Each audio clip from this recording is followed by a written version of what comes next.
It's time for another edition of the Daily Racing Form, a weekend preview. And Scott, what's great is even coming off of the Breeders' Cup, the biggest days of the year in horse racing, the show does not stop. That's what's great about horse racing. No off season. I mean, we just keep rolling. And this weekend, if you look around North America, I mean, Woodbine has some good races. Churchill has some good races. Del Mar is racing. And you and I are going to focus on a great Aqueduct card on Saturday over at Aqueduct.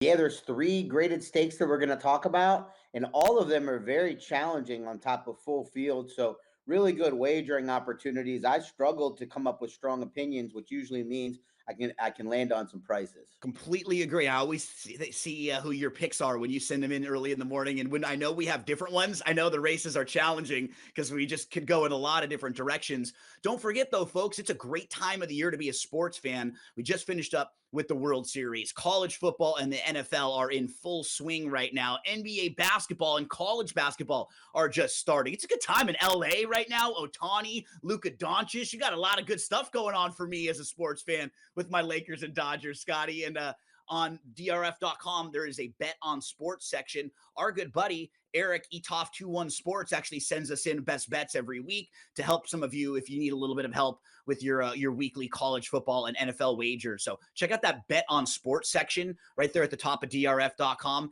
and you can get up to $5,000 in sportsbook offers. Let's get on over to Aqueduct. Race number 7 is the Grade 3 Hill Prince. Scott, I think you can make a case for everyone in here, maybe a case against everyone in here. Nobody would really shock me all that much. The one Noble Confessor, multiple graded stakes place, comes off of a runner-up effort in the Jockey Club Derby Invitational, adds the blinkers. The lone win for him came going gate to wire on the front end. And with Kendrick Carmouche aboard and the blinkers, the inside draw, I wonder if he's going to be one of the horses that tries to use that speed and maybe gets aggressive. You would think so, but I've thought that in the last couple of starts, particularly back in the Jockey Club Derby, and the Ricardo Santana Jr. are equally as aggressive. I Yep. think he's just kind of a grinder and a plotter. Agree. He's Yep. going to get the inside trip here. I think a mile and an eighth is almost too sharp for him. Maybe he's getting a little bit better and he'll hit the board, but I don't think he's fast enough to make the lead unless they let him have it. You get Thundering, who's a stakes winner. He most recently finished second in the Kent. He was close up from the outside. He backed off a couple lengths, and then he moved to the lead. He opened up a little bit. He looked like he was home free. It was a really tough beat for him last time out. He will need to turn the tables on Soleil Volant and Church and State, but he's been really competitive with them in the last couple. The blinkers now come off in here. What do we do with Thundering? Well, I think the blinkers coming off for the first time is a positive. Maybe means, he already has the tactical speed. I think maybe it means he's relaxing better on his own in the mornings or maybe even in the afternoons. And he's getting better in each start. He's had no problem since stretching out. And I really like the trip he's going to get in here along the inside. I don't think he'll be on the lead, but there's not a lot of speed. I think he's a little bit quicker than Noble Confessor potentially if he wants to be early. You got Johnny V, who's riding well. I think at a big price or potentially at least a little bit of a price, Thundering has got a really good shot here to have an impact. Church and State is a 4-time winner. 3 of those wins have come on synthetic surfaces. He is a stakes winner on the turf. I think for me, Scott, what hurts him, that lack of early speed. He's just not quick early. And in this type of a race, we don't really know if they're going to be going that fast early. I'm just not sure it sets up all that well for him. Yeah, the last race, it did kind of set up for off-the-pace runners in there. He didn't make much of an impression. You could argue that was a better field for sure. I'm also worried about him having that late punch, stretching out to a mile and an eighth for the first time. That's no guarantee. So Church and State, not one I'm fond of, but 12-1, hard to knock. Laszlo is going to step up from the claiming ranks. In his most recent race, he got the lead really without being asked all that much. He got challenged and he put that rival away. He kicked clear. Do you think he can step up and compete with this group? It's a big ask. That's a beaten 40 claimer moving up in the stakes company here, graded stakes company. I know this isn't, a star-studded field, if you will, and he has 4 wins. Some of the horses we just talked about have less, but I think it's got a big ask for him. Soleil Volant just outfinished Thundering on September the 27th over at Delaware. Man, it looked like Thundering had him a couple times in that race, and Soleil Volant was able to just wear that rival down right on the wire. He goes out here for trainer Graham Motion. Yeah, and we saw the blinkers talked about the blinkers coming off Thundering. Blinkers came off for the first time in the Kent with this horse, Solo Gallant. What a great ride by Sammy Marin in there. The difference making ride. You don't always say that with jocks, but I think last time was kind of the time for this one. Everything kind of went right in terms of trip, but I'm hoping his form stands up a little because I do like Thundering's chances at his price.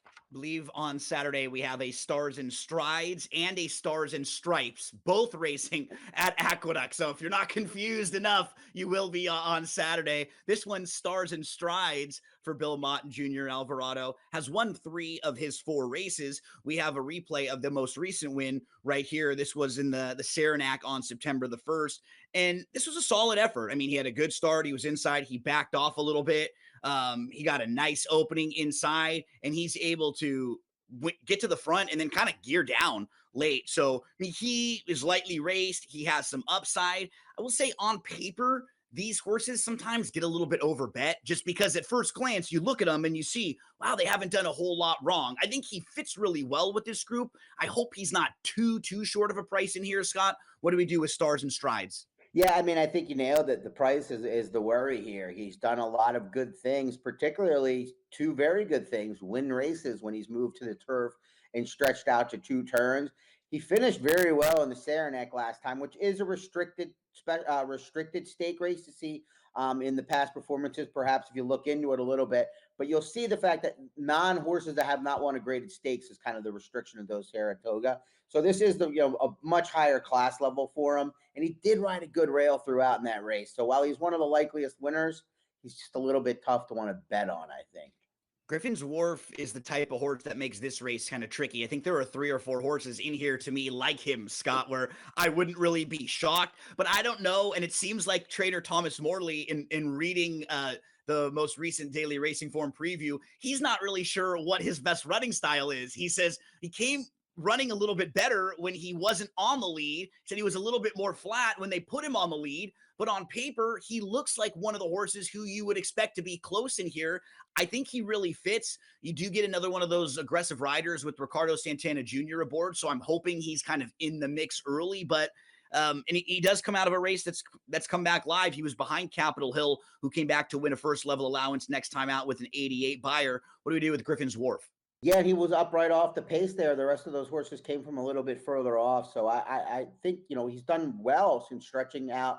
Well, really, since moving to 2 turns on the turf. It's interesting, Morley's thought, because I think, the front end is what you think might give him his best chance. I like him to be there when they turn for home and hit the board, maybe for 1 to be better, but I should get a good trip. Mare of Midnight feels like one of the horses they'll all have to hold off in here. I actually wonder if this distance is even a tad bit short for him, Scott, because he's been going a little bit longer and he seems like he really just starts to get going towards the end of those longer races, but he has the very talented Flavian Pratt aboard. And the thing is too, he's kind of a grinder. He doesn't seem like he has that huge turn of foot. So I do wonder if he needs a little bit farther distances than this. Yeah, plotter, kind of grinder. He added the blinkers last time in a race that fell apart late. I think he's going to take a little more money than I would. Chad is known right along. He's managed him like he's a grinder. Started him in 2-turn turf races right away and then stretched him out to those mile and 3/8 races, which I'm always a little bit leery to take them on Yeah. at face value on the form. They're a little bit lesser than some of these other races. We round out the field with Tiz Dashing, who won his career debut, then 0 for the next 7, is multiple graded stakes place, did finish behind a very nice horse named Zulu Kingdom a couple times. Can you build a case for this guy on the outside?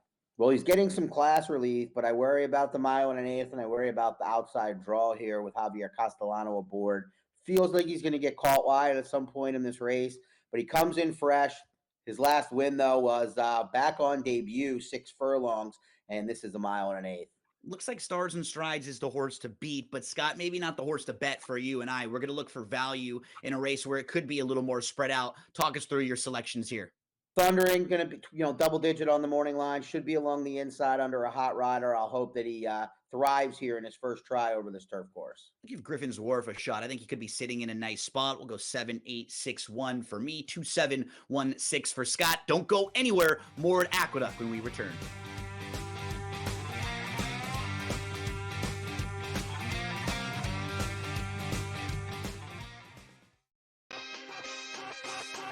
Sauce Gardner heading over to the Indianapolis Colts as they go all in on this season and beyond, as I think a lot of people have been noting, that move does not just say, hey, we like what we have this year. It says we like what we have moving forward, and that includes Daniel Jones as their starting quarterback for Dallas. What does that decision to bring in Quinnen Williams say? That means they're poorly ran, but we already knew that. Game time decisions. Only on SportsGrid. They didn't panic. They played like a championship team. They came back and destroyed them, probably cost Brian Kelly his job at least a week earlier than it might have happened before. But the fact is they are playing great. But like I say, I like the talent level of all those teams. And I think if you want to have a little bang for your buck and play around with a team that could slide in, Ole Miss might be that team. The Bowden Blitz. Only on SportsGrid. Governor calls you out in a football state. You're out. And it was so funny, too, because after he fired Kelly on Sunday, right, Woodward released a statement that said that, in effect, that he was still in charge of the athletic department. Well, you didn't check with the governor because apparently he had other plans for the athletic department, and you're not in them. The Early Line. Only on SportsGrid. Football contest season is back, and so is the Las Vegas Football Contest Show. Season 2, the sharpest football contest show in the land. Focusing on all 3 Circa Sports contests and the Westgate Superbook Super Contest, we handicap the games and release our contest picks every week of the season. Featuring Super Contest champions Brady Cannon, James Salinas, and former NFL player Mike Pritchard, all team will have you prepared this season like none other. Check us out every weekend right here on SportsGrid.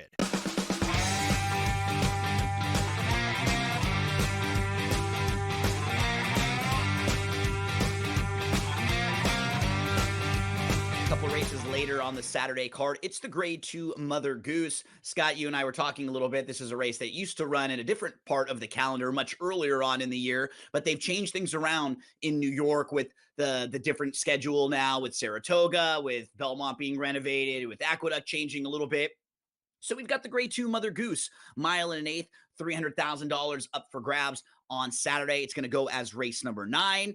And Scott, want to let everybody know that if you're handicapping this race or any of the races from New York, you can ask DRFAI. Use that QR code on your screen right there. If you have any questions about specific races, if you have any questions about wagering, ask DRFAI. You're seeing the AI tools all over. They're helpful. They make things easier for you. They make life quicker for you if you're trying to figure some things out. What I like to do, Scott, is I'll ask it on the Aqueduct card Saturday, can you find me some horses that are 10-1 or over that look like they have a shot? And then it'll give me like a couple for each race. Then I can go and look at those horses again and take a second look. So however you handicap, take a look at DRFAI and use that QR code right there as we head on over to the Grade 2 Mother Goose. Scott, we start out with a sharp horse, Being Myself has won 2 in a row. And those 2 races have both been after an 11-month layoff, and both of them have been when stretching out for a very good trainer in Cherie DeVoe. So this filly will make her 3rd start off the long layoff. I thought visually she was pretty impressive at Churchill Downs. She was like 15-1, and she won like a good thing that day.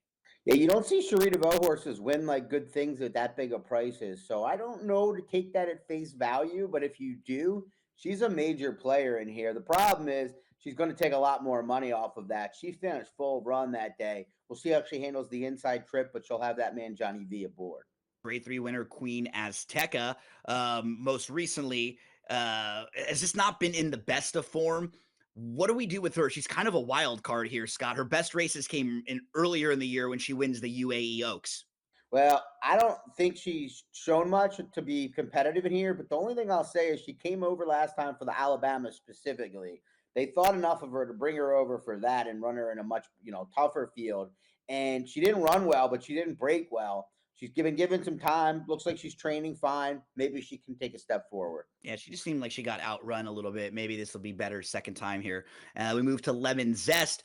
3 races going long. They're all solid. She had a good start. She got the lead inside. She had pressure to her outside from So There She Was. She battled on and she won that photo for second.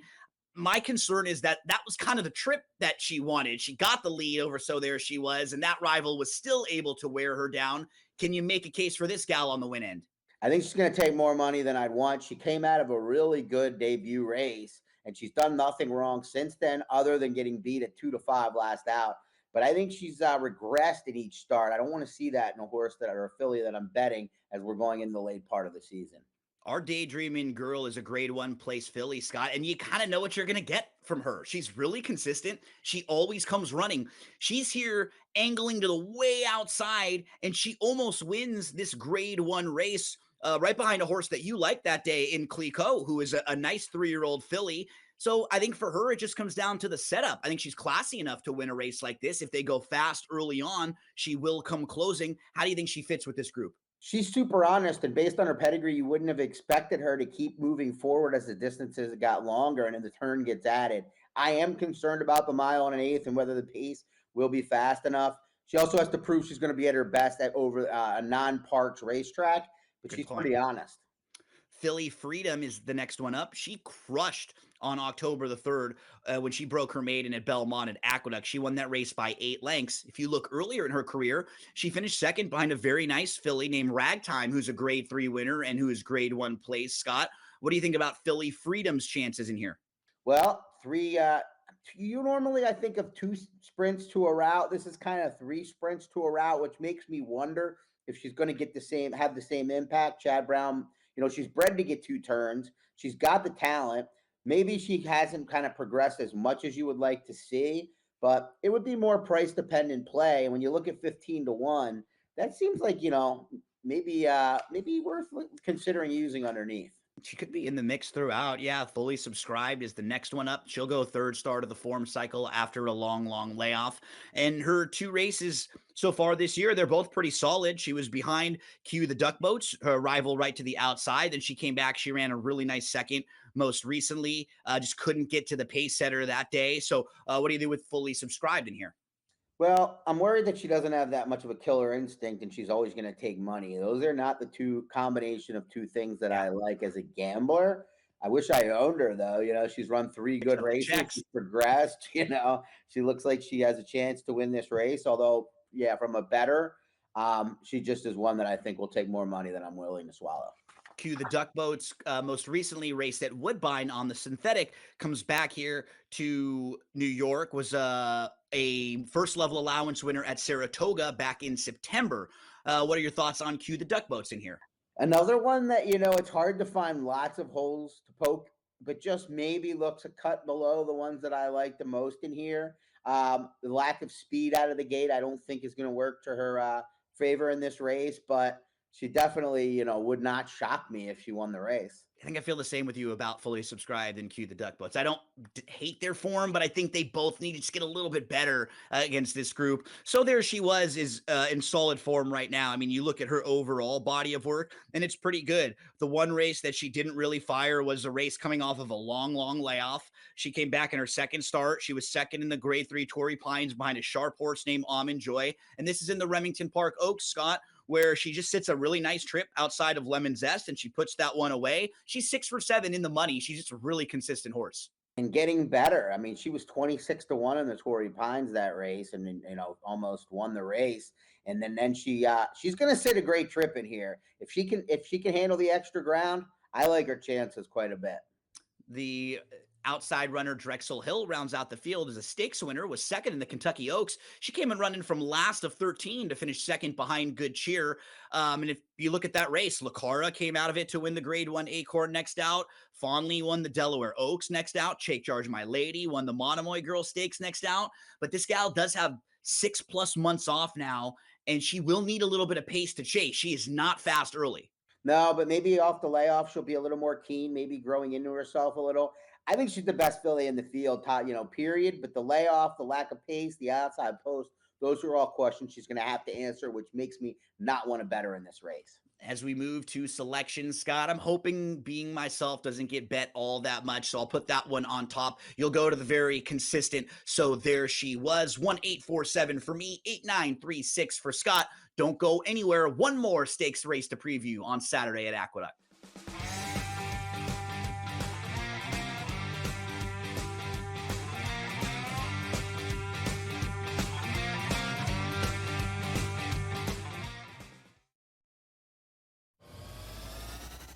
We now have to figure out if they will be in the playoffs. They're the Super Bowl favorite and have shorter odds to miss the postseason as you and I sit here right now. Right, but let me ask you this. Do you feel after this 5-4 record, 9 weeks, 10 weeks of the regular season, that their defense is as dominant as it was last year? But the offense is better. Pro Football Today, only on SportsGrid.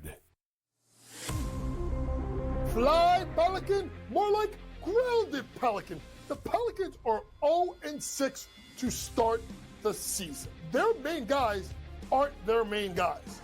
And it comes to a point where, what do you do if you are Joe Dumars and the leadership of New Orleans? Pro Basketball Today, only on SportsGrid.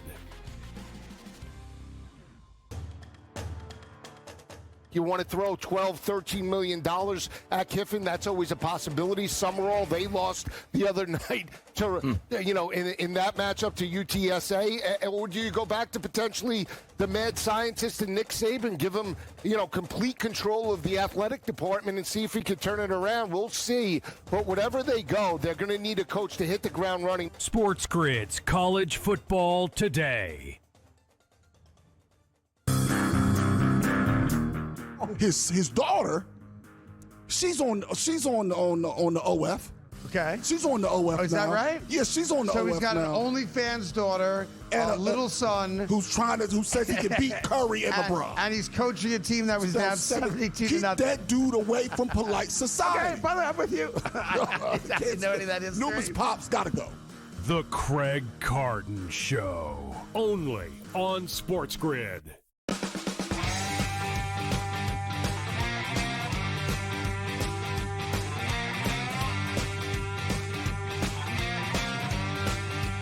For our final segment, we're going to go to race number 10 at Aqueduct. It's the Grade 3 Long Island. We've got a lot of ground to cover in here, Scott. And if we were looking at this race last year, No-So Sammy Joe was favored behind a Grade 1 winner, Be Your Best. And No-Show Sammy Joe looked like she was getting ready to really take the next step. And I got to say, the last couple of races, she's been a little disappointing this year. You can see she's burned money a few times, but this is a good spot for her to try to get another victory. She did win in a softer spot at Laurel last time out. She's hit the board in all three starts. In fact, finished first or second, all of them at Aqueduct, 5 for 11 in her career. Not a lot of speed, so we'll see if Jorge Ruiz uses his inside draw to his advantage. Grayosh is a Grade 2 winner, but 0 for the last 6. And in 5 of those has been beaten at least a couple lengths. So not really running a lot of winning races as of late. What do you do with Grayosh here? Yeah, it just hasn't gotten better really as a 4-year-old. And I'm worried with the lack of speed. They might shuffle back into Grayosh. She did race against the flow last time, but I think it's going to happen again.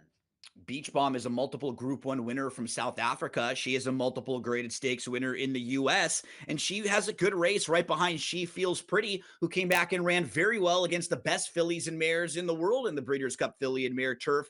I think she's a measuring stick, and she feels like one of the top contenders in here, Scott. Without question, coming off a neck defeat here in the way at Aqueduct. Village Voice, who ran poorly but did so in the Breeders' Cup Filly Mare Turf out of this race, won the race. I think, as you said, the measuring stick, one that I think will be very tough to keep off the board, not one I'm going to bet. She's one of 4 that exit this race that we're looking at here, too, which was the Grade 3 Wyatt, Beach Bomb, Alluring Angel, Lady Firefoot, Lamora, all come out of that race. And I thought Beach Bomb was the best of those and the most likely winner. But I'll mention another horse coming out of there in just a moment. Brock Nardini is a stakes winner, New York bred filly. She's going to add the blinks in here. Scott, she will come running late. They'll put the blinks on, hoping that it just doesn't have to be so late because she has not any early speed at all. And I don't always love it when they add the blinkers on horses that don't have speed early. It might take away from the kick. I might say this a lot, but it's going to be up against it from a pace perspective. Lady Firefoot is just 1 for the last 9, and I think only one of those were even top 3 finishes. So we're just talking about a horse who's just not in the best of form overall right now. A trainer that does a very good job, so the fact she's running her in this spot means a little to me, but another one that's up against it from not only pace perspective, but also hasn't really proven herself at this level. Immensitude is a grade 3 winner, multiple graded stakes place. She got to the lead last time out against 3 of today's rivals, or 3 of the rivals she'll face on Saturday. And we know she has early speed, but she actually does not really need the lead. We just don't really know if she wants to go this far. She hasn't won at more than a mile and 3/16, a mile and an eighth. So this might be pushing the scope for her a little bit. I'm not as worried about the distance. I think she needs the lead to beat this field, but I think the fact that she's been going to the lead, she's gotten better, she's kept good company. I think she's dangerous to take them wire to wire. I thought the 7 Alluring Angel is a little bit interesting in here. She comes off that wire race when she finished 3rd behind Beach Bomb. She was inside. She moved out to the 2 path. Then she was kind of in between. She was always just in a tough spot. She didn't really look like she ever got a chance to stretch her legs. I am a bit concerned because I don't know if the race sets up all that well for her, but I do think the bulk of her career has been in shorter races. So I feel like she could sit a little bit closer than they maybe had her last time out. What do we do with the Alluring Angel? I think she's going to get herself in trouble again. That's her. She's slow out of the gate sometimes. She just seems to get in trouble. But I saw what you saw. I understand why you like her. Amber Cascade is the next one up. She comes off of a race where she actually favored out here in Southern California in the Rodeo Drive. It was because she ran a really good second in the Flower Bowl behind Beleza 2 starts back, and she actually finished in front of grade 1 winner Be Your Best. What do we do with Amber Cascade, who was just a little bit flat last time after looming up wide? Coming back here to the East, 8 seconds and 17 starts. If you're going to use her, don't do it on top. Way to Be Marie is a stakes winner, multiple graded stakes placed. She comes out of a race behind Stellify, who won on the lead. And actually, she finished in front of Beach Bomb in that particular race. You look at her form, she's been in competitive with Heredia, Ocean Club, some nice horses who are in good form. Thoughts on Way to Be Marie? Well, she clearly has some soundness issues. She can't put races together. She did so when she was, early on in her career. She's got the tactical speed to be in things when they turn for home. We'll see if she has the foundation. Sheldon fans are ready for fun with flags, Scott, to round things out. Grade 3 place, but 0 for the last 7. Did finish behind Immensitude, but in front of Greyosh and Bocnardini last time out. How do you think she will stack up with the wide post in here? I'd love to think she was going to be finishing with a big bang. Oh, da-dunch. But the inside trips last 2, she didn't finish with a big bang. So I'm going to think that that's probably unlikely from the outside. And as we finish up the show, we move to selections here. Scott, I'm going to go with Alluring Angel on top, 7-3-1-9 for me. Scott will go with Immensitude on the lead, 6-3-7-8. Whoever you play, however you play them, we wish you the best of luck. We'll see you next week on the Daily Racing Form Weekend Preview.